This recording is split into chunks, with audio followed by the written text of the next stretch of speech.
Hello, I just wanted to do a quick video today about my experience of having mouth cancer last year. Tell you as much as I can about it, quite condensed, just to give you an overview about it and my own experience.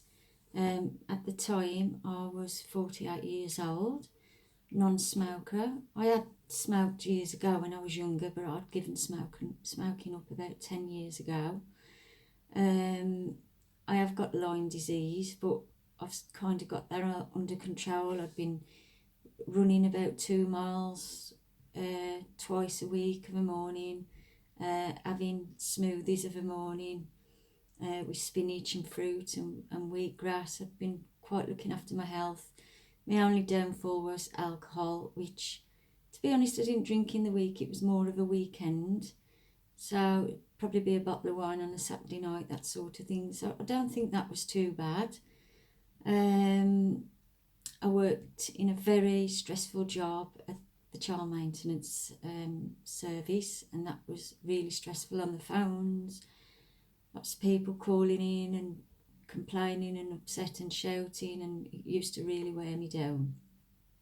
Anyway, approximately June 2017 last year, I noticed when I looked in the mirror, just sort of on the tonsil and the roof of my mouth, something that looked like a cyst. I didn't really take any notice of it at the time until a month later I checked again and it was there. Went to the doctors. I wasn't too concerned about it. She says, oh, it looks like a cyst, and gave me some antibiotics. Came home, took the antibiotics, and this thing that looked a bit like a bubble, it was still there. It hadn't changed in any way. And I left it a couple of weeks again, and I thought, oh, I'll just go back up the doctors and get it checked again. It's no biggie. So I went back to the doctors, and she says, just to be on the safe side, we'll book you in to see the ear, nose and throat specialist.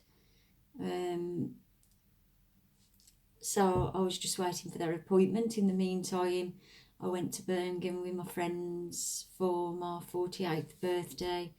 Last thing on my mind was cancer. We had a real good night out. I didn't feel too bad at all. I have got Lyme disease, so I've always felt a bit tired, but hence the reason I've tried to look after my health that bit more.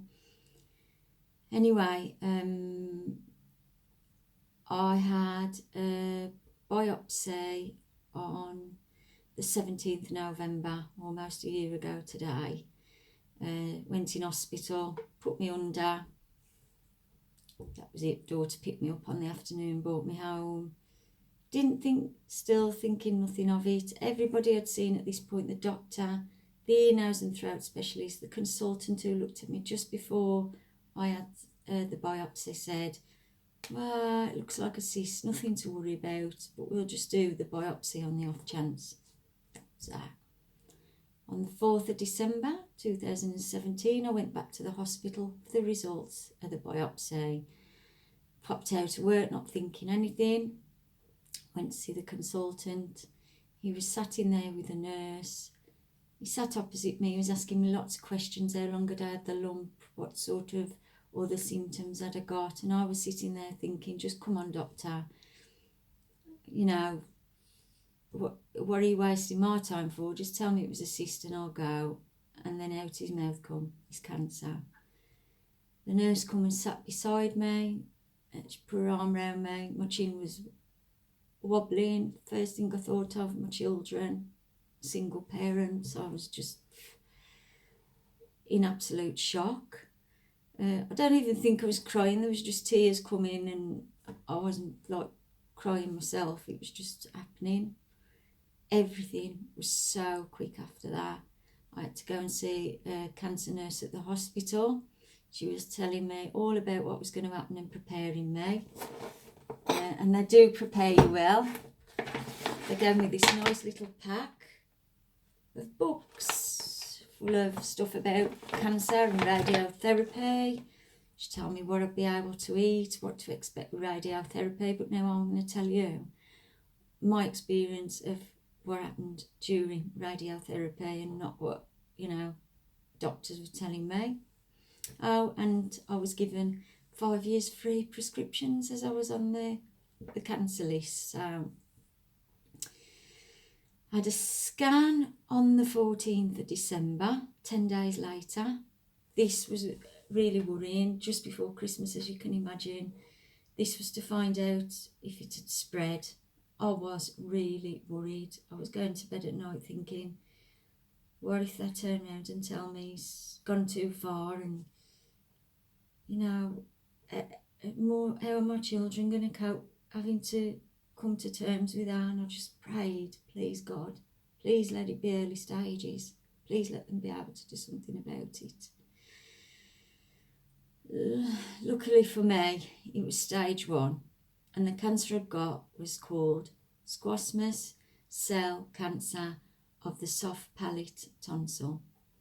Okay, now to prepare me for the radiotherapy, because they told me, because it was directed in the mouth, that I might have trouble eating further into the radiotherapy, and because I might not be able to eat, I'm going to lose a lot of weight, and they wanted to put a gastrostomy tube into my stomach, a feeding tube. So basically, this tube is inserted into your stomach, and you can get yogurts, well, they're not yogurts, they're special feeds from the hospital, full of nutrients, and to build you up, to put onto the tube. So if you can't eat, you can still eat via the tube. I wasn't expecting anything too drastic with this gastrostomy. I went into hospital on the 8th of January, had the gastrostomy feeding tube put in, quick operation, and come round on the afternoon. Didn't feel too bad, just really bad stitch, could hardly move. Daughter took me home. I was walking to the car like this, I could hardly move. Got me back home, I was starving. So I had a chicken wrap, big mistake. That, like 10 minutes after eating it, I could feel this chicken wrap going through my stomach, moving, and it was like labour pains, really severe stitch. I was so frightened. I thought my stomach was going to burst open, and I found the hospital.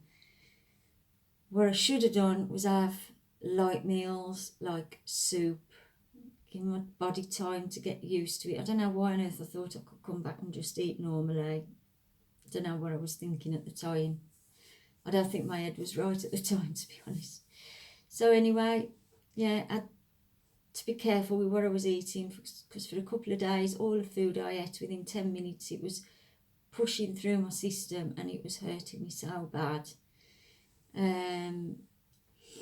A week after I'd had the tube in, I'd had the week off work because I had to have help getting and out of bed. It felt like I'd been kicked in the stomach. I could barely move. A week after I'd had it done, they sent a nurse out to me to show me how to look after the tube, how to flush it. That means you have to put water through it every day to keep it clean, even if you're not using it, well, every day and night. And how to turn it, because obviously if it's in there, it's going to have to come out at some point when you're better. So I had to learn how to turn the tube round just so as it didn't heal inside my stomach. And that was that. So that took some getting used to. I've got this thing hanging out my stomach, which was a big tube, and all of a sudden I started to feel from healthy what I felt a month ago to a real hospital patient. I wasn't too bad though. I was thinking to myself, whatever happens, I'm going to do my treatment, and I'm going to get better, and I'm going to stay focused, and I'm going to stay positive.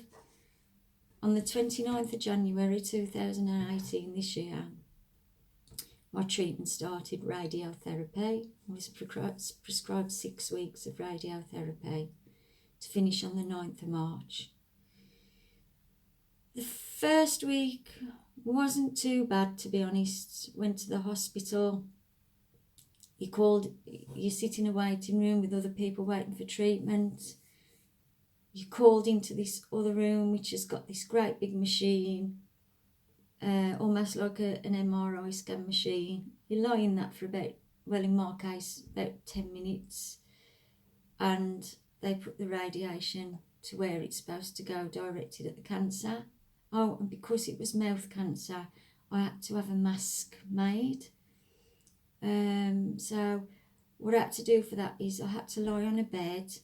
I had two hospital staff either side of me. They got this big plastic sheet, put it in like an oven kind of thing to get it hot and melted, and then as I lay on the bed, they put it on my face and they just kept pressing it to make an impression on my face. When they took it off, there was this great big mask from my shoulders of the outline image of my face, obviously with holes in for you to be able to breathe. So each time I went for my radiotherapy, they put this mask on you, push you to the bed, screw it in, you can't move, you're literally like that, and then they go out the room and let the radiotherapy do its work. I will say to you, that was quite claustrophobic, but I was in a positive mindset, and I thought, I'm just going to lie here and think about my shopping. I'm not going to let my mind focus on the fact I've got this mask on my face. I'm just going to let my mind think about nice things like what I'm going to do when I'm better. By the end of week 2, I really started to feel the effects of the radiotherapy. My mouth was really dry. I started to get phlegm really bad. I know it's disgusting, but this is the truth about it. By week 3, it was really hitting me then. I was really tired, I felt sickly, I felt weak. My voice had started to go a bit croaky and dry. I could barely talk. I was having to sip water all the time because my mouth was so dry. Week 4, that was when it really hit. That was when I started to feel really poorly. And to make matters worse, I got oral thrush as well, which is quite common. And that was really, really sore. Looked like white patches inside my mouth. I was straight onto it though, because I had been like doing lots of research, and I told the nurse to have a good look, and she agreed it was thrush, but it took about 4 days to go. Week 5 and 6, just terrible then. I was losing weight then, got no appetite. I wasn't eating by this point now orally. Everything was going through the tube, the yogurts that the hospital prescribed for you.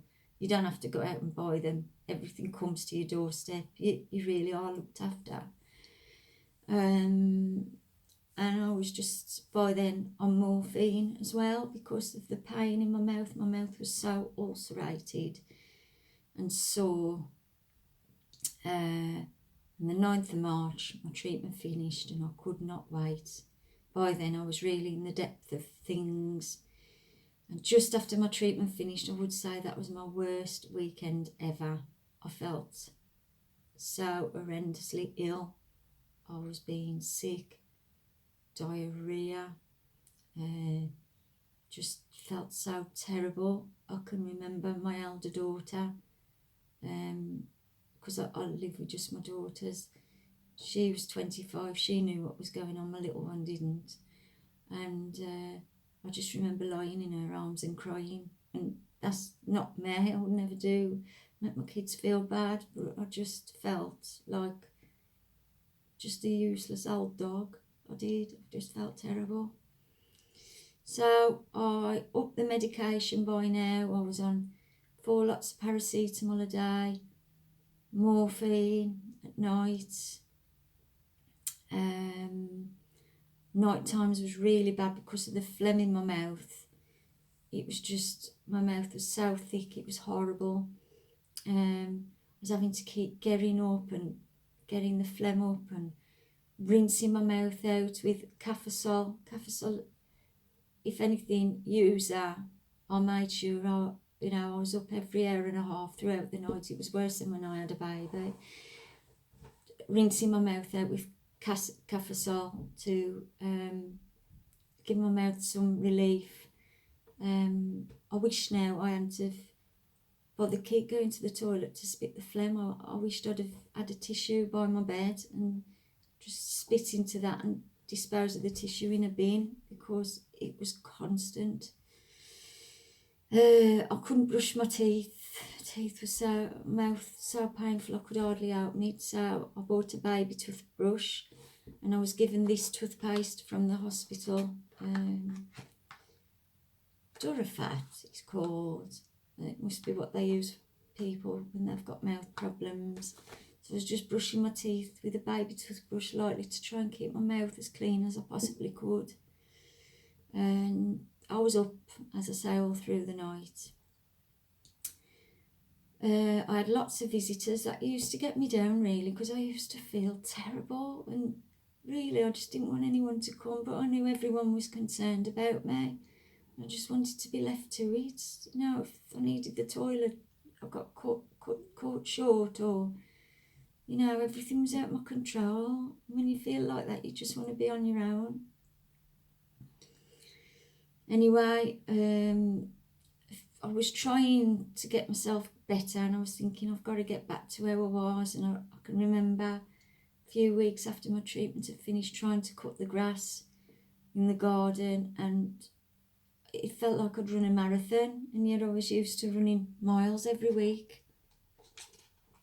So I really started to miss my old life. I missed going to work, I missed shopping and going to the gym, and I thought I'd never feel like that again. My dry mouth was the worst thing to cope with. I was constantly having to sip water. I thought that would never change. My taste buds weren't the same. Not that I ate for ages. It took me, I should say, a good couple of months before I started eating orally again. I was having everything through the tube by this point because my mouth was so sore. I'd gone down from about 10.5 stone to 7 stone. I was just so weak. But as I was saying about taste buds, chocolate didn't taste the same. I couldn't have anything spicy like curries and that. And all that seemed to come on the telly were adverts about food and McDonald's. I felt really sorry for my daughter. Every time she come back from school, I was just lying on the settee, really poorly, sleeping, tired. And then there's bouts where I had severe constipation and I couldn't go to the toilet, and I was so frightened. I thought that I'd have to go to the hospital and have them cut me open. It wasn't just my mouth, it was my whole body. Everything seemed to be going wrong, but I suppose this is normal.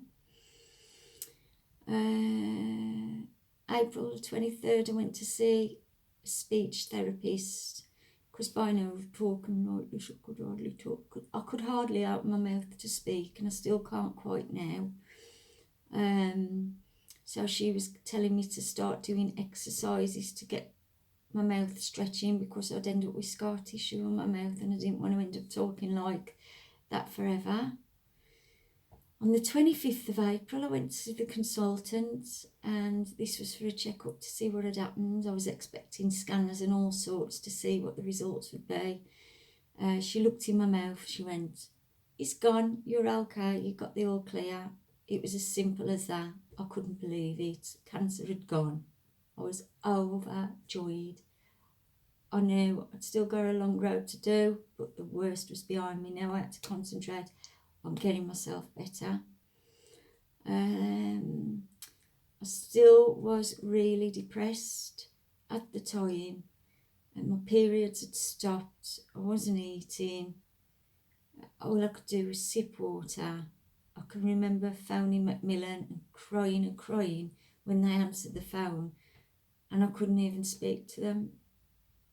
I just wanted my old life back so much. I just wanted to feel normal again. The dietitian come to see me, and I broke down crying in front of her, and she said to me, "You've got to start putting weight on. You're feeling weak because you're not having enough feeds. You've got to start building yourself up." And she was right. I started making myself have more feeds. I thought I've got to start putting weight on. And I think within a week, I could physically feel myself getting better as the weight was going off the feeds. I could feel it happening. In 13th of May, my friend Suzanne came to see me, and she says, I'm going to take you to Imlay Hall, which is a local park. She says, come on, I'll take you down, we'll have breakfast together. And I really didn't want to go, but I didn't want to say no to her. So we went out in the fresh air and the sunshine, and we sat on a bench and the sun was out, and she ate a bacon sandwich, and I think I had just my water. And it was just so lovely to be out in the fresh air. And I thought, you know what, next week I'm going to come down here again with my girls. I'm going to make myself come out in the fresh air, because I've been that used to staying in the house. And a week later, I went down Imlay Hall again, took my daughters with me, and I felt so glad to be alive. It was the first day I felt like I'd turned a corner. I could feel the old me coming back. I still felt really poorly, but I was there and the sun was shining, and I felt glad to be alive. And I thought, right now, I'm going to start doing gentle walks. I'm going to try and start having my smoothies. I'm going to start building myself back up. On the 12th of July, I went back to work. I started doing half days. Work were really good with me. They went through all the procedural stuff, you know, coming to the house to visit me and phoning me, and occupational health getting in touch. But all in all, they were brilliant. And they're not. But if I hadn't gone back when I did, my pay would have dropped to half, and I couldn't afford to do that. So I went back to work, as I say, the 12th of July. Being off work sick gave me a lot to think about. I thought, if I'm going to spend a long time in a job, you know, you're spending 8 hours a day in a job, and I've been in a job that was really stressful. I thought, I'm going to get a job that's less stressful when I get better. And I thought, life's so short. It really made me realise, I thought, if I get better, I'm really going to enjoy it. And I realised how much my children and my family and friends adored me, which was really lovely. I saw people in the hospital going through the same thing, and they hadn't got anybody. And it really was a terrible position to be in when you're going through that on your own. So I felt so grateful to God.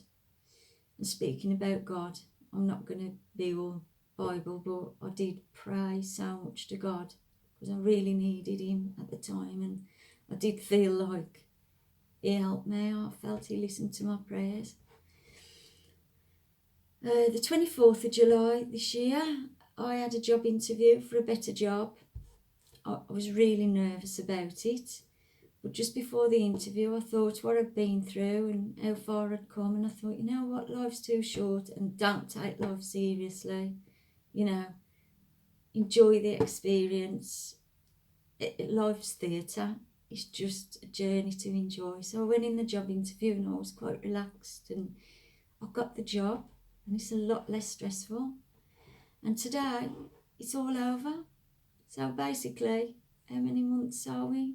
Nearly 12 months on now from when I got told I had cancer. And I'm here and I'm okay. I've got a better job. I appreciate my life more. I appreciate the people in my life more. I'm so grateful to be well, to be able to go shopping and to go to work and do the things that people take for granted. My taste buds aren't quite what they were. Chocolate's still not nice, but I still eat it. Spicy food still hurts, but I can have a chicken chow mein now, which I couldn't. But I couldn't have fajitas and stuff like that. That's quite a bit too spicy. My dry mouth is 90% better. My tongue still feels a bit horrible some days, because it did have a coating on it for a long time, which is nearly gone now. And I've got scar tissue in my mouth as well from it, so I can't open my mouth properly. and the hospital very kindly gave me this Terabyte. I don't know if you've ever seen one.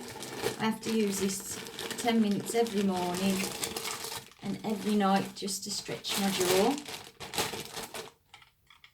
Just put that in my mouth and open it up, stretch my jaw. But it soon goes back to being small mouth again. And I've just built myself up slowly, and I'm walking again and having my smoothies.